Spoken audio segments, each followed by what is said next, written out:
देखिए, आज हम लोग ना तीसरे नंबर से चालू कर रहे हैं। पहला और दूसरा पढ़ चुके थे। पहले और दूसरे में क्या था आपको पता है? धनात्मक उत्प्रेरण और ऋणात्मक उत्प्रेरण, यानी कि पॉजिटिव कैटलिसिस और नेगेटिव कैटलिसिस, ये दो टॉपिक हम लोग पढ़ चुके थे। चलिए हम उनको एक बार रिकॉल करते हैं। आप लोग को याद है कि पॉजिटिव कैटलिसिस क्या था और नेगेटिव कैटलिसिस क्या था? यानी कि ऐसा कैटलिस्ट जिसके प्रेजेंस से उस केमिकल रिएक्शन का रेट बढ़ जाता हो, यानी कि ऐसा कैटलिस्ट जो केमिकल रिएक्शन की स्पीड को बढ़ा देता हो, तो उसको हम पॉजिटिव कैटलिस्ट बोलते थे। और उसके इस प्रॉपर्टी को, उसके इस गुण को हम बोलते थे पॉजिटिव कैटलिसिस, है ना। और वैसे ही नेगेटिव कैटलिस्ट हम किसको बोलते हैं?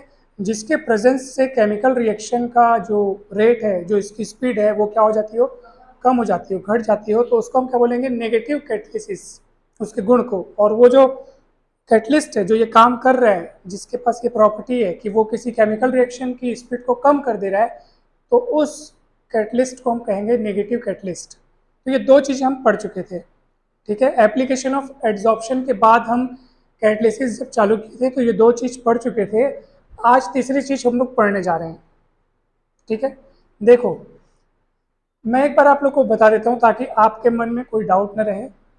मैं यहाँ पर ना टॉपिक का नाम लिखा हूँ, टॉपिक का नाम लिखा हूँ, फिर डायरेक्ट मैंने उसके एग्जाम्पल लिखे हैं। उसकी डेफिनेशन मैंने नहीं लिखी है, क्योंकि थ्योरी लिखता तो बहुत सारा स्पेस भर जाता, तो मैं उसको आपको पूरा एक्सप्लेन करूँगा।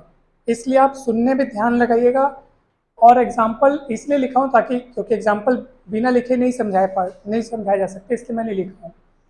तो आप जब तैयारी करेंगे, आप जब पढ़ेंगे घर में, तो जैसे एग्जाम्पल के लिए मैंने आपको क्वेश्चन दिया कि ऑटो कैटलिसिस को समझाइए, तो आपको कैसे करना है? आपको पूरी इसकी डेफिनेशन लिखनी कि ऑटो ऑटो कैटलिसिस होता क्या है, यानी स्व उत्प्रेरण होता क्या है, वो लिखना है आपको। उसके बाद आपको एग्जाम्पल देना है। बहुत सरल कार्य है, ठीक है। मैंने यहाँ पे डेफिनेशन लिखा नहीं है, एक्सप्लेन करूँगा तो मैं पूरा करूँगा, उसकी चिंता ना करूँ। ये पहली बात हुई। दूसरी बात, आपको किस बात का ध्यान रखना है कि जब आप एग्जाम्पल लिखेंगे, उसमें भी आपको एक तो लाइन लिखनी कि यहाँ हो क्या रहा है। जैसे इस ये वाले एग्जाम्पल में, जैसे मैं आपको समझाते समझाते बता दूंगा। तो चलिए हम लोग स्टार्ट करते हैं कि ऑटो कैटलिसिस क्या होता है, ठीक है। नाम में स्पष्ट है, ऑटो कैटलिसिस यानी स्व उत्प्रेरण, यानी कि कोई रिएक्शन जब बिना किसी बाहर के कैटलिसिस की मदद के खुद से ही इंड्यूस होती हो, खुद से ही वो कैटलाइज होती हो, यानी कि केमिकल रिएक्शन जब हो रही हो, तो प्रोडक्ट के रूप में जो चीज़ बनती है, प्रोडक्ट के रूप में जो चीज़ बनती है, उन्हीं में से कोई एक चीज़ जा करके कैटलिसिस का काम करने लग जाए, यानी जा करके उत्प्रेरक का काम करने लग जाए। देखो यहाँ पे कोई उत्प्रेरक लिखा है क्या? कोई कैटलिस्ट लिखा है क्या? यहाँ पे नहीं लिखा है। यानी कि इसका मतलब क्या है कि सर, इस केमिकल रिएक्शन को या इस केमिकल रिएक्शन की स्पीड को बढ़ाने के लिए हमने बाहर से किसी उत्प्रेरक की, यानी बाहर से किसी कैटलिस्ट की मदद नहीं ली है, बल्कि रिएक्शन जब चल रही हो तो प्रोडक्ट में जो चीज़ें बनी हैं उसी में से कोई चीज़ उठ करके कैटलिस्ट का काम करने लग गई हो, यानी उत्प्रेरक का काम करने अगर लग जाए, तो हम क्या कहेंगे इसको? Auto catalysis.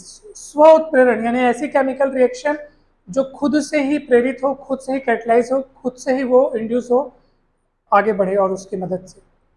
मतलब इसमें बाहर से हमने कोई कैटलिस्ट नहीं डाला। जैसे यहाँ पे आप देख लो, एथिल एसीटेट का जब हम हाइड्रोलिसिस कराते हैं, यानी वाटर से रिएक्शन कराते हैं, तो इस रिएक्शन में हमको दो चीज़ मिल रही है, एसिटिक एसिड और एथिल अल्कोहल। ये एथिल अल्कोहल है, ये एसिटिक अम्ल है, एसिटिक एसिड है, ठीक है।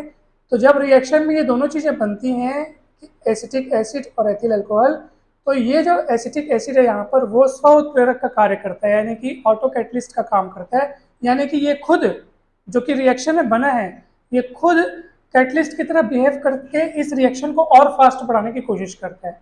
वो कैसे सर? जब ये बनता है ना, तो यहाँ से H प्लस आयन निकलते हैं। ये जब ब्रेक होगा CH3COO माइनस, ये देखो इसका शुरुआती टुकड़ा निकलेगा CH3COO माइनस, और ये लास्ट वाला H प्लस। उन आयनों की मदद से ये काम और फास्ट हो जाता है। आयन्स जो है वो रिएक्शन को बढ़ाने में, मतलब रिएक्शन की स्पीड को बढ़ाने में मदद करते हैं। तो आपको समझ में आया? इस रिएक्शन की स्पीड को बढ़ाने के लिए हमने बाहर से कैटलिस्ट मंगवाया क्या? नहीं मंगवाया। तो हमने क्या किया? उसी रिएक्शन में कोई ऐसी चीज़ बनी जिसने खुद किसकी तरह बिहेव किया? कैटलिस्ट की तरह बिहेव किया और उस रिएक्शन की स्पीड को और बढ़ाया। समझ में आया कि नहीं? तो इसलिए ये प्रोसेस जो है ऑटो कैटलिसिस कहलाएगा। ठीक है, और ये जो ऑटो कैटलिस्ट की तरह बिहेव कर रहा है वो यहाँ पे कोई ना कोई एक होगा। इसी का मैंने एक और एग्जाम्पल लिखा हुआ है। आप देखो पुस्तक में बहुत सारे एग्जाम्पल दिए हुए हैं, तो आप कम से कम 2 एग्जाम्पल करना है जो आपको सरल लगे। ठीक है, जो आपको सरल लगे आप वो 2 एग्जाम्पल कम से कम हर एक टॉपिक के आप करेंगे। ठीक है, जैसे यहाँ पे आप देखो, यहाँ पे देखो ये एक पोटेशियम परमैंगनेट है, ये ऑक्जेलिक एसिड है, H2SO4 के साथ उसका रिएक्शन हो रहा है। तो यहाँ पर ये जो मैग्नीज सल्फेट बनता है MnSO4, इसको जब तोड़ेंगे आप तो ये 2 आयनों में ब्रेक होगा। देखो ध्यान से, Mn2+ और SO4 2-। ये जो SO4 है ना वो हमेशा 2- में टूटता है, सल्फेट आयन इसको हम कहते हैं। तो SO4 जब 2- में टूटेगा तो ऑब्वियस सी बात है कि Mn2+ में टूटेगा। आयनों में जब टूटते हैं तो समान, जितना उसमें प्लस उतना इसमें माइनस, इस स्टेप्स आता है। तो ये जो Mn2+ आयन जो है वही वापस इस रिएक्शन को और कैटलाइज करते हैं। कैटलाइज करने का मतलब उत्प्रेरित करते हैं, बढ़ावा देते हैं, इस रिएक्शन की स्पीड को बढ़ाने का काम करते हैं। तो अब बोलोगे सर इस बात का सबूत कैसे मिलेगा, हमको कैसे पता चलेगा कि यही उठ करके यही जो है वो इस रिएक्शन की स्पीड को बढ़ा रहा है? तो इस बात का पता कब चलता है, जब ये रिएक्शन होती है ना, तो शुरुआत में पहले तो आपको पता होना चाहिए कि पोटेशियम परमैंगनेट का जो कलर रहता है वो बैगनी कलर होता है, वॉयलेट कलर का होता है। ठीक है, बैगनी को वॉयलेट बोलते हैं ना, तो उस कलर का होता है। तो जब रिएक्शन होती है ना तो शुरुआत में इसका कलर जो है वो धीरे धीरे गायब होने लगता है, लेकिन देखा जाता है कि थोड़ी देर बाद इसका कलर, पोटेशियम परमैंगनेट का कलर एकदम तेजी से गायब हो रहा है। तो उसके पीछे इन आयंस का हाथ रहता है, ये मैंने लिखा है इसलिए मैंने इसको डिटेल में लिख दिया।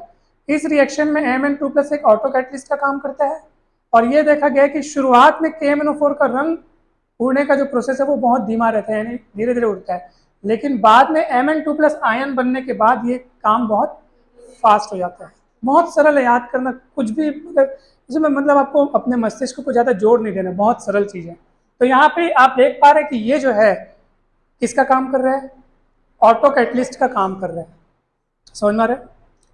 अगर आप बोलेंगे सर अगर हम इसके बनने का इंतजार ना करें, शुरुआत में ही अगर हम Mn2+ बाहर से आकर के इसमें डाल दें तो क्या होगा?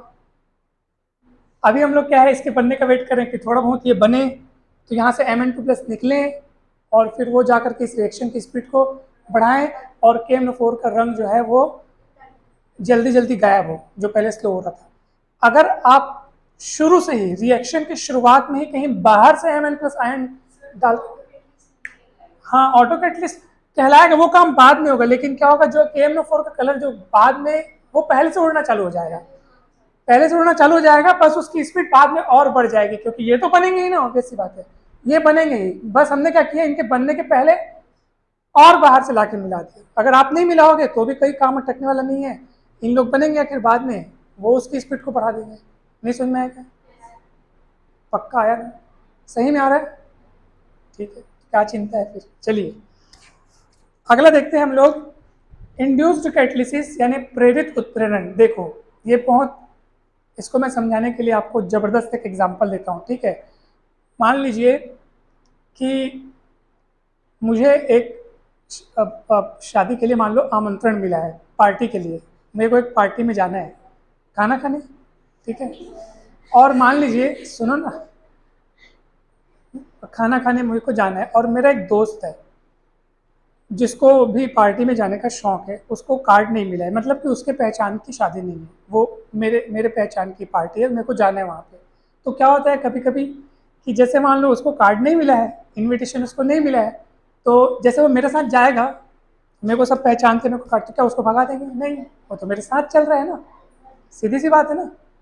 तो ठीक वैसे ही अगर कोई एक केमिकल रिएक्शन पूरी ना हो पा रही हो, मतलब वो केमिकल रिएक्शन कंप्लीट नहीं हो पा रही, तो कोई दूसरी केमिकल रिएक्शन आ करके उस केमिकल रिएक्शन जो कि कंप्लीट नहीं हो पा रही उसको जा करके इंड्यूस करे, कैटलाइज करे, उत्प्रेरित करे, उसको बढ़ावा दे, तो समझ जाइए कि यहाँ पर जो केमिकल रिएक्शन का काम है, जो दूसरी वाली को बढ़ावा दे रही है। ठीक है, मतलब यहाँ पे कैटलिस्ट के रूप में हम किसी सब्सटेंस का इस्तेमाल नहीं कर रहे, बल्कि एक केमिकल रिएक्शन ही खुद ब खुद दूसरी केमिकल रिएक्शन के लिए कैटलिस्ट की तरह बिहेव कर रही है। कैसे, मैं आपको समझाता हूँ। ठीक है, एग्जाम्पल अपन, हाँ, एक हेल्प की, एक केमिकल रिएक्शन चल मैं भी जा रही हूँ तो तू भी चल, इस टाइप से। समझ में आ रहा है कि मैं खाना पार्टी में जा रहा हूँ तो तुम, वो जाने का उसको शौक है लेकिन वो जा नहीं पा रहा है। वो अकेला जाएगा तो हो सकता है भगा दिया जाए, अकेला जाएगा तो कोई पहचानेगा नहीं तुम कहाँ से हो कौन हो करके, उसका है ना भाई, पार्टी पूरा नहीं हो पाएगा ना। और उसको जाना है तो क्या करेगा, वो किसी ऐसे के साथ जाएगा जिसका जाना वहाँ पे पॉसिबल हो, जिसके जाने पे कोई रोक टोक ना हो, तो उसको उसका साथ पकड़ेगा और फिर जाएगा वो वहाँ पे। समझ में आ रहा है एग्जाम्पल? जैसे यहाँ पे ना ध्यान से देखिएगा, बहुत मजा आएगा। मैं यहाँ ऊपर एग्जाम्पल देता हूँ आपको। ये है Na2SO3, सोडियम सल्फाइड है। क्या है ये? SO3 रहता है ना तो सल्फाइड बोलते हैं, और SO4 रहता है तो सल्फेट कहते हैं। सल्फाइड है ये, ठीक है। SO3 मतलब सल्फाइड है, SO4 रहता है तो सल्फेट। इसका जब ऑक्सीडेशन कराया जाता है, यानी ऑक्सीकरण कराया जाता है, ऑक्सीकरण यानी ऑक्सीजन से क्रिया। देखो केमिस्ट्री के जो भी शब्द है ना, वो सुनने में अगर कठिन आपको अभी तक लग भी रहे होंगे तो कठिन नहीं है। हर शब्द के पीछे अगर आप उसका जुड़ा हुआ मतलब जान लें तो बहुत सरल है। ऑक्सीकरण बोलने का मतलब ऑक्सीजन से क्रिया। जल अपघटन हम लोग सुनते हैं, तो जल अपघटन क्या है? हाइड्रोलिसिस मतलब वाटर से रिएक्शन, जल अपघटन यानी हाइड्रोलिसिस यानी वाटर से रिएक्शन। तो बहुत सरल सरल चीज़ है, ठीक है। तो हाँ, ध्यान से सुनिएगा। सोडियम सल्फाइड का जब ऑक्सीडेशन कराया जाता है तो ये बिना किसी मदद के, बिना किसी एक्सटर्नल सोर्स के, बिना किसी और की मदद के, ये चुपचाप बेचारा ऑक्सीडाइज हो जाता है Na2SO4 में। आप रिएक्शन बैलेंस कर लीजिए, ये इस तरीके से रिएक्शन बैलेंस हो जाएगी। ये देखो 3 दूनी 6 ऑक्सीजन और 2 8 ऑक्सीजन, यहाँ पे भी 8 ऑक्सीजन है। क्लियर है? ये पहली चीज मैंने बताया। क्या सीखा आपने? सोडियम सल्फाइड है, सर ने ऑक्सीजन से क्रिया करवाया, उसको रिएक्शन करवाया तो सोडियम सल्फेट तैयार हो गया। ठीक है, पक्का? अब देखो, यही काम सोडियम आर्सेनाइट नहीं कर पाता। सोडियम आर्सेनाइट मतलब ये Na3AS, ये आर्सेनिक है और ये सोडियम आर्सेनाइट है। अगर मैं बोलूं सर इसका भी ऑक्सीडेशन कराइए सर, तो नहीं हो पाता सर। ध्यान से सुनिएगा, कहानी को जोड़ते हुए समझिए। सोडियम सल्फाइड है, उसका ऑक्सीडेशन हो जाता है। सोडियम आर्सेनाइट है, उसका ऑक्सीडेशन एक का हो जाता है। एक को पार्टी में जाने से कोई रोक टोक नहीं है, नीचे वाले को पार्टी में जाने से रोक टोक है। इसका ऑक्सीडेशन नहीं हो पाता। कब? जब ये अकेला रहता है तब। सोडियम आर्सेनाइड जब अकेला रहता है तो इसका ऑक्सीडेशन, लेकिन सोडियम सल्फाइड का हो जाता है। अब मैं सोचूं यार इसका हो जाता है इसका नहीं होता है, क्या किया जाए? दोनों मिला कर रख दिया जाए, उसके साथ साथ इसको भी भगा ले जाएगा। समझ में आ रही बात? तो मैं क्या करता हूँ, दोनों को एक साथ ऑक्सीडेशन करने का काम करता हूँ, तो उसका होता है और इसका अकेले में नहीं होता। जब अकेला अकेला रखा रहता है तो उसका ऑक्सीडेशन नहीं होता, लेकिन उसको साथ में मिला के रखने जाने पर उसके साथ साथ इसका भी ऑक्सीडेशन हो जाता है। कैसे? यहाँ पे देखो, आप ध्यान से देखो, ये है सोडियम सल्फाइड जिसका ऑक्सीडेशन आसानी से हो जाता था। साथ में रखा है सोडियम आर्सेनाइट जो कि जब अकेला रहता था तो ऑक्सीडेशन, अब दोनों को साथ में रख रहा हूं, अब ऑक्सीडेशन करा रहा हूं, तो दोनों के सल्फेट बन गए। देखो मतलब सॉरी, सोडियम सल्फेट बने और सोडियम आर्सेनेट बना। आर्सेनेट जैसे सल्फेट वैसे आर्सेनेट। समझ में है? Sodium sulphate, sodium arsenate. कब बना है आर्सेनेट? आर्सेनेट बना मतलब ऑक्सीडेशन हो गया, लेकिन ऑक्सीडेशन के लिए मदद किसने की? सोडियम सल्फाइड ने मदद की। ठीक है, अब मतलब इस समझ जाओ कि इसके ऑक्सीडेशन के पीछे इसका हाथ था। अब मैं ऊपर क्या लिखा हूं, देखो मैं लिखा हूं ये सर सोडियम आर्सेनाइट है, बाजू में ऑक्सीजन लिखे हो मतलब इसका ऑक्सीडेशन करा रहे हो, यानी ऑक्सीजन से रिएक्शन करवा रहे हो, और ये सोडियम आर्सेनाइट बन गया। इस रिएक्शन से पता चलता है अरे सर ये तो सोडियम आर्सेनाइट से जब उसका ऑक्सीजन से रिएक्शन करवाए तो सोडियम आर्सेनाइट बन गया सर। यहाँ पे तो आप किसका, इसके पीछे किसका योगदान है, किसका हाथ है, वो तो दिखा नहीं रहे हो, यहाँ नहीं दिख रहा है।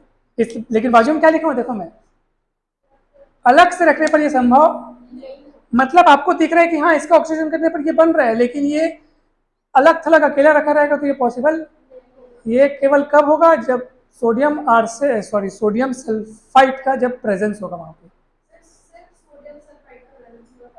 तभी हो सकता है। एक रिएक्शन के लिए एक पर्टिकुलर कोई रिएक्शन होती है जो कि उसके लिए कैटलिस्ट का काम करती है।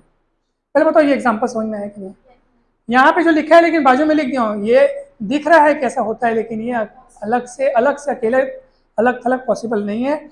इसके साथ मिला के रखोगे तो ये अपने ऑक्सीडेशन के साथ साथ उसका भी ऑक्सीडेशन करके दोनों, मतलब इसका भी सल्फेट बन गया, उसका ऑर्सिनेट बन गया। क्लियर है? पक्का समझ में है? तो आप डेफिनेशन में क्या लिखेंगे, किसको बोलेंगे इंड्यूस्ड कैटालिसिस? जब एक केमिकल रिएक्शन दूसरी केमिकल रिएक्शन के लिए कैटलिस्ट का काम करे। यहाँ पे कैटलिस्ट के रूप में मैंने कोई सब्सटेंस इस्तेमाल नहीं किया, पूरी रिएक्शन ही दूसरे के लिए काम कर रही है कैटलिस्ट के फॉर्म में। ठीक है, फिर नेक्स्ट आता है आपका, नेक्स्ट पहले ये पढ़ेंगे फिर ये पढ़ेंगे, कैटलिटिक प्रमोटर्स यानी उत्प्रेरक वर्धक। तो नाम में स्पष्ट है, प्रमोटर्स यानी कि ऐसे सब्सटेंस जो खुद तो कैटलिस्ट का काम नहीं करते, जो कैटलिस्ट का काम कर रहे हैं, जो उत्प्रेरक का काम कर रहे हैं, उनकी शक्ति को बढ़ाने में जरूर इनका हाथ होता है। मैं फिर से बोलूँ एक बार, किनको बोलते हैं कैटलिटिक प्रमोटर्स यानी उत्प्रेरक वर्धक, यानी ऐसी चीजें जो खुद उत्प्रेरक नहीं है, खुद कैटलिस्ट, बल्कि जो दूसरी कैटलिस्ट है उनकी शक्ति को बढ़ाने का काम करती है। जैसे एक एग्जांपल के लिए, अमोनिया फॉर्म जब होता है, यानी अमोनिया निर्माण की जो हैबर प्रोसेस है, ये बहुत फेमस है और बहुत इंपॉर्टेंट है, और वो हर जगह इसका बहुत सारे एग्जाम्पल में हम इसको यूज़ करेंगे। तो जब अमोनिया बनता है, अमोनिया किसके मिलने से बनता है? नाइट्रोजन और हाइड्रोजन के मिलने से अमोनिया बनता है। हैबर प्रोसेस काफ़ी फेमस है, काफ़ी इंपॉर्टेंट है। तो इस प्रोसेस में जो आयरन है, दिख रहा है Fe आयरन, वो किसका काम करता है? कैटलिस्ट का काम करता है। लेकिन इस आयरन की रिएक्टिव, भाई कैटलिस्ट तो है, वो रिएक्शन की स्पीड को बढ़ा रहा है, लेकिन इसको कौन प्रमोट कर रहा है, यानी कि इसकी शक्ति को बढ़ाने वाला भी कोई है, वो है मॉलिब्डेनम पाउडर। मैं उस दिन शायद इसके बारे में आपको बताया था कि ये वर्धक का काम करता है, वर्धक यानी प्रमोटर का काम करता है, यानी इसका हाथ डायरेक्ट रिएक्शन में नहीं है, ये इसकी शक्ति को बढ़ाता है कि भैया तू कैटलिस्ट है तो तेरे के पास शक्ति होनी चाहिए ताकि तू इस रिएक्शन को जल्दी जल्दी बढ़ा सके। तो ये किसकी शक्ति को बढ़ाने का काम करता है? इसकी, Fe की। यानी ऐसी चीजें जो कैटलिस्ट को प्रमोट करती हो, कैटलिस्ट की रिएक्टिविटी को बढ़ाती हो, या आप दूसरे शब्दों में ऐसा बोल सकते हो कि catalytic promoters are the substance जिनके प्रेजेंस से कैटलिस्ट का जो रिएक्टिविटी है या कैटलिस्ट का जो पावर है वो क्या हो जाता है? बढ़ जाता है। रिएक्टिविटी ने बोल करके आप बोलो एक्टिविटी, है ना? हाँ, increase the activity of catalyst, है ना? तो catalytic promoters are substance which increase the activity of the catalyst, जो उत्प्रेरक की सक्रियता को क्या कर देते हैं? बढ़ा देते हैं, ताकि उसकी शक्ति और बढ़े, फटाफट काम करने लग जाएगा। समझ में? रिएक्टिविटी बोलने से वो गलत हो जाएगा, क्योंकि वो कभी भी कैटलिस्ट जो है या कैटलिस्ट प्रमोटर जो है वो रिएक्शन में पार्टिसिपेट कहाँ करते हैं? हाँ, वो प्रमोटर है। ये प्रमोटर है और इसकी एक्टिविटी बढ़ाता है और ये रिएक्शन की स्पीड बढ़ाता है। थोड़ा बहुत समझ में आ रहा है? पक्का? तो पहला एग्जांपल आप सबको समझ में आया कि नहीं, पहले बताओ। N2 और 3S2 अमोनिया निर्माण की जो हैबर विधि है, हैबर प्रोसेस में आयरन किसका काम कर रहा है? कैटलिस्ट का, और मॉलिब्डेनम पाउडर जो है वो प्रमोटर का काम कर रहा है। दूसरा एग्जांपल आप देख सकते हो, कार्बन मोनोऑक्साइड और हाइड्रोजन का जो रिएक्शन से जो मेथिल अल्कोहल बना है, उसमें जिंक ऑक्साइड आपका कैटलिस्ट है, और नीचे में जो क्रोमियम ऑक्साइड है वो किसका काम कर रहा है? प्रमोटर का काम कर रहा है, जो जिंक ऑक्साइड की रिएक्टिविटी को बढ़ा रहा है। ये आपका दूसरा एग्जाम्पल हुआ। तो आप कम से कम दो एग्जाम्पल सभी चीज़ों के याद रखेंगे, ठीक है? इसको अपन बोलते हैं वाटर गैस से मेथिल अल्कोहल बनाने की विधि है ये, जिसमें जिंक ऑक्साइड किसका काम कर रहा है? कैटलिस्ट का, और ये किसका काम कर रहा है? प्रमोटर का। ये इसकी एक्टिविटी को बढ़ाएगा। अब सुनो ना, टाइप्स ऑफ कैटलिसिस देखो ध्यान से, दो प्रकार के होते हैं, होमोजेनियस कैटलिसिस यानी समांगी उत्प्रेरण, और होता है हेट्रोजेनियस कैटलिसिस यानी विषमांगी उत्प्रेरण। ठीक है? होमोजेनियस नाम में स्पष्ट है, समांगी यानी कि एक समान, यानी कि अब मैं आपको डेफिनेशन बता रहा हूं, सुनना। ऐसी केमिकल रिएक्शन जिसमें रिएक्टेंट यानी अभिकारक और उत्प्रेरक यानी रिएक्टेंट्स और कैटलिस्ट सेम फेस में हो। यानी आप देखो, ये भी गैसियस, ये भी गैसियस। भाई प्रोडक्ट क्या बन रहा है वो तो बात की बात है ना, प्रोडक्ट में क्या बनेगा वो हम नहीं जान सकते, वो तो बात की बात है। इसलिए हमको केवल क्या देखना है?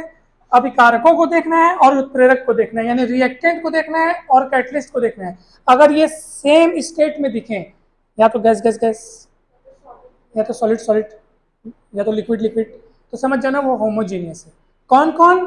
रिएक्टेंट और कैटलिस्ट, यानी कि अभिकारक और उत्प्रेरक, ये दो चीजें अगर सेम फेस में दिखें या सेम स्टेट में दिखें, है ना, तो इसको क्या बोलेंगे अपन? Homogeneous catalysis. आपको एग्जांपल लिख दिया हूँ, सल्फर डाइऑक्साइड का ऑक्सीडेशन है, और ये नाइट्रोजन ऑक्साइड जो आपको दिख रहा है वो भी गैसियस स्टेट में है। ठीक है, आप देख लो नीचे है आपके पास एसिटाल्डिहाइड, और उसका जब डीकम्पोजिशन हो रहा है तो वहाँ पे जो आयोडीन आपको कैटलिस्ट के रूप में काम करते दिख रहा है वो भी गैसियस स्टेट में, तो गैस गैस। ठीक है, समझ में आ रहा है? इसका नाम आईयूपीएसी नाम इसका एथिनल है, और जो सामान्य नाम है वो है एसिटाल्डिहाइड। हाँ, एसिटाल्डिहाइड। ठीक है, तो ये है, सुन रहा है? पहला एग्जांपल में सल्फर डाइऑक्साइड ऑक्सीजन से रिएक्शन करके, ये सुना ना, ये जो है NO नाइट्रिक ऑक्साइड है। क्या है ये? नाइट्रिक ऑक्साइड, और उसके प्रेजेंस में SO3 बनता है। और यहाँ पे देखो एसिटाल्डिहाइड का जब डीकम्पोजिशन होता है आयोडीन के प्रेजेंस में, तो आयोडीन और एसिटाल्डिहाइड का जो जो स्टेट है वो एक जैसी अवस्था है, दोनों की गैसियस स्टेट है। ठीक है, और ये हेट्रोजीनियस में क्या होगा? हेट्रोजीनियस कैटलिसिस में क्या होगा कि जो रिएक्टेंट हैं और जो कैटलिस्ट है वो सेम फेस में यानी सेम स्टेट में नहीं रहेंगे। हाँ, हो सकता है ये गैसियस में हो तो वो सॉलिड में हो, या जो ये सॉलिड में हो तो वो गैसियस में हो, अलग अलग होगा। जैसे आप पहला एग्जांपल देखो, फिर वही आपके पास आ गया अमोनिया निर्माण की हैबर विधि। अमोनिया फॉर्मेशन का जो हैबर प्रोसेस है उसमें आप देखो नाइट्रोजन और हाइड्रोजन के मिलने से क्या बनता है? अमोनिया। उसमें नाइट्रोजन और हाइड्रोजन गैसेस स्टेट में है, लेकिन जो उत्प्रेरक का कार्य कर रहा है, जो कैटलिस्ट का काम कर रहा है आयरन, सॉलिड स्टेट में अलग अलग हो गया। मतलब ये हेट्रोजीनियस कैटलिसिस है। ऐसे ही आप दूसरा देखो H2SO4 निर्माण की संपर्क विधि। अब देखो ये बहुत फेमस है, दोनों बार बार इस्तेमाल हो रहे हैं एग्जाम्पल के फॉर्म में, है ना। तो देखो क्या लिख रहा है यहाँ पे, H2SO4 निर्माण की संपर्क, ये देखो ये जो जब आप संपर्क विधि कॉन्टेक्ट प्रोसेस जब आप पढ़ोगे ना आगे चल करके, तो बहुत बड़ा और बहुत लंबा प्रोसेस है, बहुत सारे स्टेप में पूरा होता है, ये बहुत सारे चरणों में पूरा होता है। एक पार्ट, दूसरा पार्ट, फिर ये बना, फिर वो बना, ऐसे करके बहुत सारे चैम्बर्स बने होते हैं, रिएक्शन आगे बढ़ती है, पढ़ोगे बहुत लंबा है अगले चैप्टर में। तो उसी की यात्रा में बीच में ये वाला एक काम होता है। ठीक है, मतलब कि ना बहुत सारे स्टेप्स में से ये एक स्टेप आपको दिखाई दे रहा है जिसमें सल्फर डाइऑक्साइड का ऑक्सीडेशन होता है, यानी ऑक्सीजन से रिएक्शन होती है तो सल्फर ट्राइऑक्साइड बनता है, और इसमें जो उत्प्रेरक का काम करते हैं, कैटलिस्ट का काम करते हैं, वो प्लेटिनम है, जो कि आपको सॉलिड स्टेट में दिख रहा है, जबकि ये दोनों गैसेस स्टेट में। तो सल्फर डाइऑक्साइड और ऑक्सीजन दोनों गैसेस स्टेट में। कौन से स्टेट में? गैसेस स्टेट में है, जबकि प्लेटिनम कौन से स्टेट में है? तो अलग अलग है कि सेम सेम है? अलग अलग है। ठीक है, तो ये विषमांगी उत्प्रेरण हो गया। तो आपको केवल किसको किसको चेक करना है? अभिकारकों और उत्प्रेरक को, यानी कि रिएक्टेंट और उत्प्रेरक को। उससे मतलब नहीं है सर वो गैसियस में बन रहे, लिक्विड सॉलिड क्या बन रहा, मतलब उससे नहीं है। आपको इसको देखो और केवल इसको देखो, अभिकारकों को देखना है और उत्प्रेरक को देखना है, यानी कि रिएक्टेंट्स को देखना है और कैटलिस्ट को देखना है। रोमो समझ में आया कि नहीं? आ गया, वेरी गुड। तो चलिए ये टॉपिक अभी समाप्त होता है, अब अपन आगे बढ़ते हैं। पहले बताओ सच में ये समझ में आया कि नहीं, पूरा का पूरा समझ में आया कि नहीं? Haber process